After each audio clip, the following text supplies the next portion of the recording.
আজকের এই মহড়া কার্যক্রমে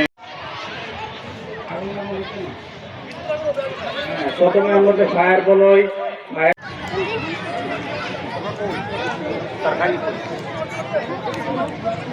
প্রোটেক্টিভ স্যুট দিয়ে আমরা কিভাবে উদ্ধার করি,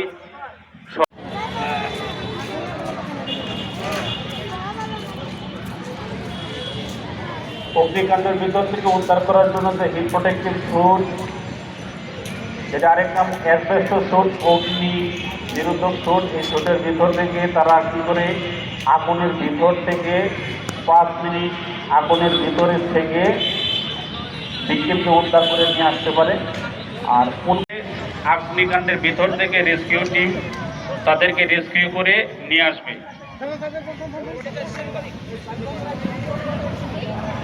তারা দেখা গেছে কি নিয়ে আসতেছে রেস্কিউয়ারকে উদ্ধারকৃত ভিকটিম অ্যাম্বুলেন্সের মাধ্যমে ফার্স্ট এড দেওয়ার জন্য ফার্স্ট এড দিয়ে আমরা কী করি, এই ভিকটিম কীভাবে অগ্নিকাণ্ডের ভিতর থেকে উদ্ধারকারী দল উদ্ধার কার্যক্রম পরিচালনা করে।